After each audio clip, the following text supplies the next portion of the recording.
We currently live in an era of information abundance, where, the majority of the world, information is free and is out there for those who seek it.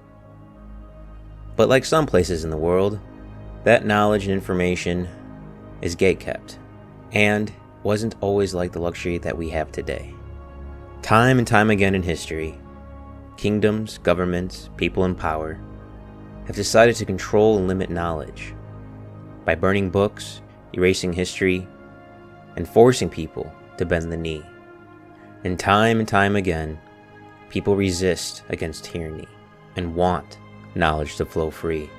In this episode, this is one such time, a time when the Lithuanian people rose up against Russian rule and created one of the biggest book smuggling rings of all time.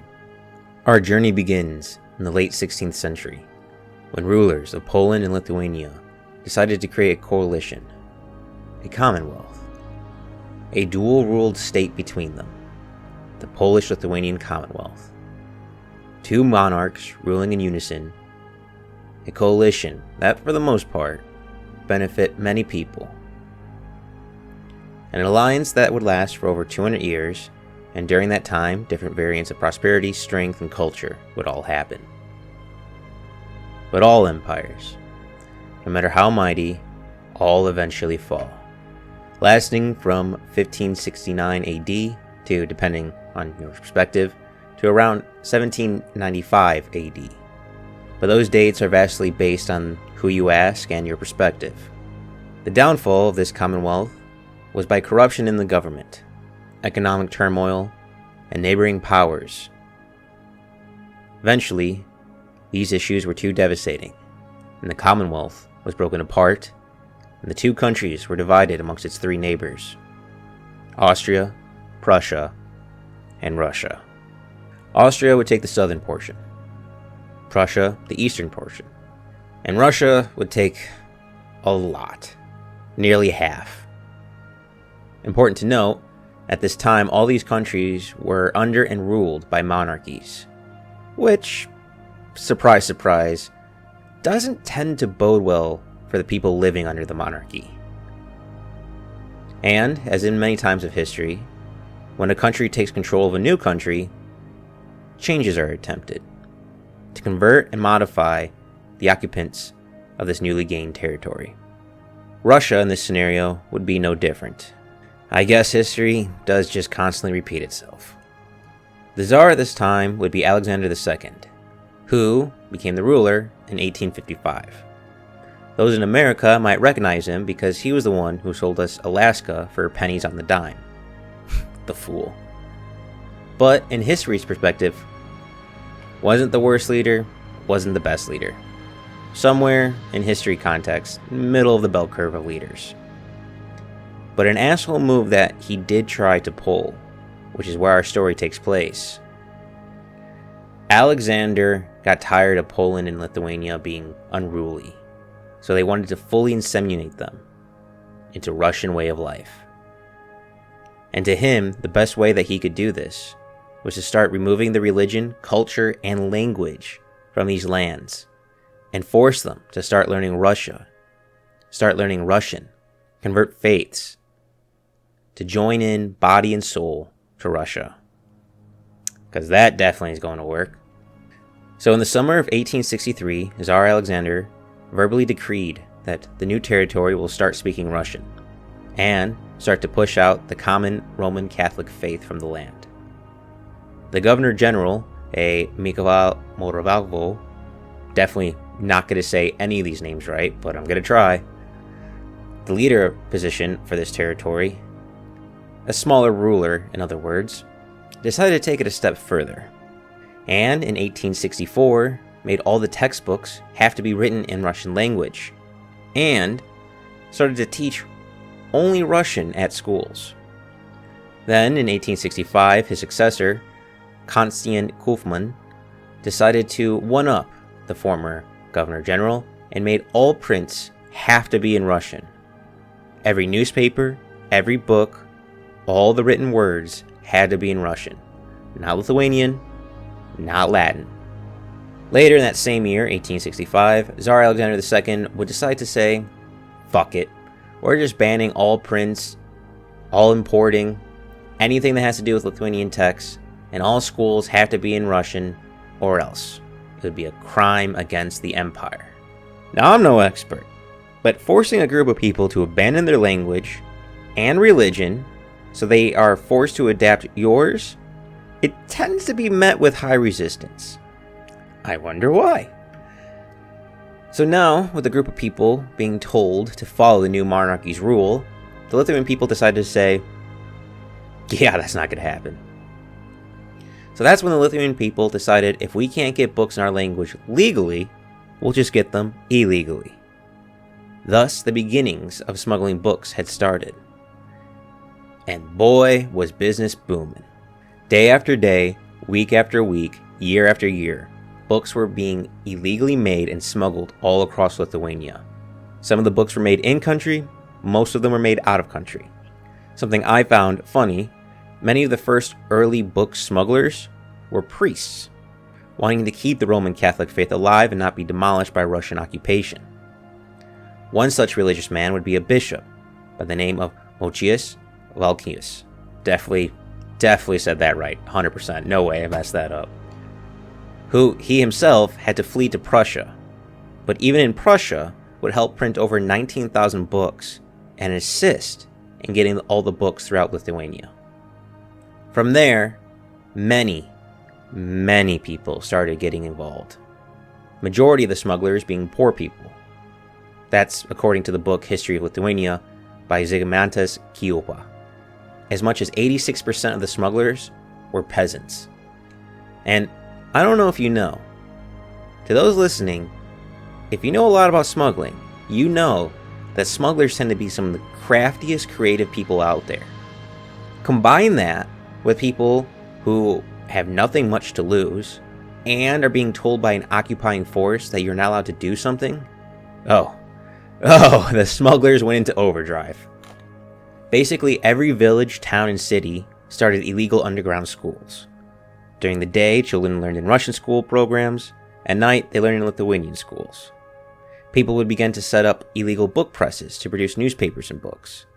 And if it was too dangerous to do it in-country, they would set up shop in Prussia and the Lithuanian minor. Reason for Prussia? Russia had no say, and the Prussians did not care if you made books. For the Lithuanian minor, simply because it was the farthest reach of the Russians, the Russian rule was greatly mitigated. But how to get those books to those who want it and need it? Well, the smugglers got creative. Hiding books in wagons as merchants, inside bread so it looks like you were just a baker, some dressed as beggars so the Russians wouldn't pay them no mind to let them move around uninterrupted, or, one of my favorite smuggling methods, putting newspapers in the lining of their clothes, so even if they get caught by the police and soldiers, they would have to tear open their clothes to find the content.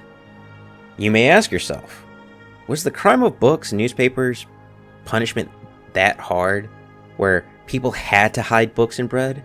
It's just a book.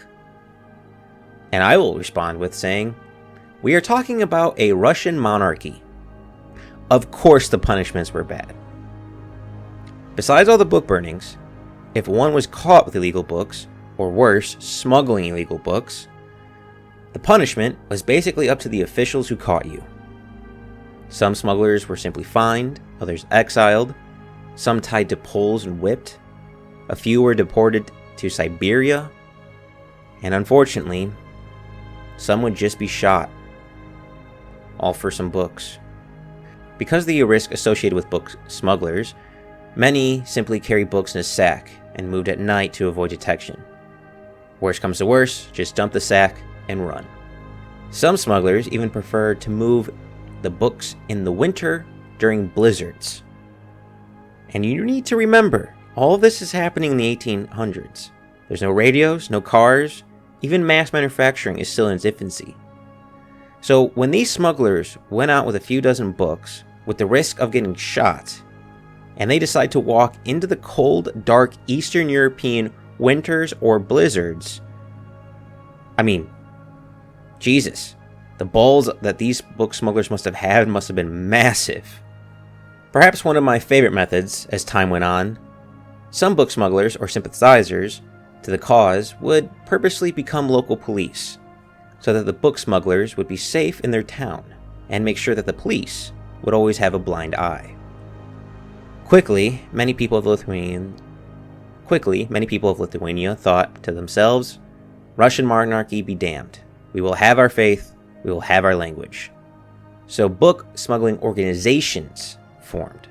Over 24 massive printing and smuggling rings, and we're talking about a massive amount of people involved.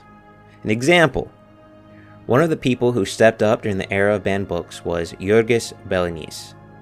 He was involved when he was a young man, but as time passed and became older, in 1885, he would create Garvishki Knyagneski, would be the biggest smuggling book operation during this period, and have thousands of people be part of it. Knowing that the organization would have been caught and shut down in Russia-occupied Lithuania, the organization set up shop in Prussia and began smuggling books into Lithuania. People helped in many different ways, helping to raise funds, to the printing of the books, to smuggling, to even helping at the underground illegal schools. Because of all this, Jurgis would be given the nickname King of the Book Carriers, which, I gotta admit, it's a pretty badass nickname. And it was rumored, though I cannot confirm it, though I don't think there's any way to confirm it or deny it, it has been said that Jurgis' organization would be responsible for half the books brought into Lithuania from Prussia. Jurgis' organization was so effective that the Russians even put a bounty on his head. Some even tried to collect the bounty, but luckily he escaped the times those attempted. As time carried on, illegal books became commonplace. The smugglers were master at their craft, and basically all the Lithuanian people were on board with illegal books. By the late 1880s, the Lithuanian people began to become emboldened. Newspaper printers began to call for independence, and Russia had no answer on how to stop all of this. The threat of being sent to Siberia or being shot was not enough as a deterrent. The Russians were catching smugglers, but not enough. The Russians said they've caught around 3,000 smugglers. How much is actually true, I'm not quite sure. But so many people were on the side of the smugglers that majority of the people just turned a blind eye or even helped them so they wouldn't get caught. For Russia, so many books were being printed and circulated, stopping the written word was nigh impossible. Between 1891 and 1901, the Russians seized about 100,000 plus books and newspapers. On the other side of the coin, the smugglers and printers made an estimated 30,000 books annually, and that is not counting the decades before the 1890s. By the 20th century, every village, town, and city had some secret, not so secret now schools, and stockpiles of illegal books. It was so common, so abundant, that the Lithuanian people basically collectively normalized it. Eventually, the Russian monarchy began to fall. So did the grip on Lithuania. The final nail in the coffin for the stupid Russian law would be the Russo-Japanese War, where the Russians were more focused on the Japanese rather than the books. And finally, after decades of book smuggling, Lithuanian language books would become legal in 1905. For 4 decades, from 1865 to 1905, people kept their language, history, and culture alive through the production of illegal books, trading, and smuggling. And those people are not forgotten. Museums, street names, stamps are named and made in memory of the book smugglers. A statue in Kalinauskas was made to commemorate all the unknown book smugglers. And in Lithuania, every March 16th is a day celebrated as the Day of the Book Smugglers. Throughout history, people have always tried to force submission, to erase history, to censor knowledge. But time and time again, people resist and ensure that information will always shine, even on the darkest day. I hope you all found this story interesting, and I hope you appreciate how lucky many of us are to have the liberty to read and write whatever we want. And with that being said, thank you all for listening.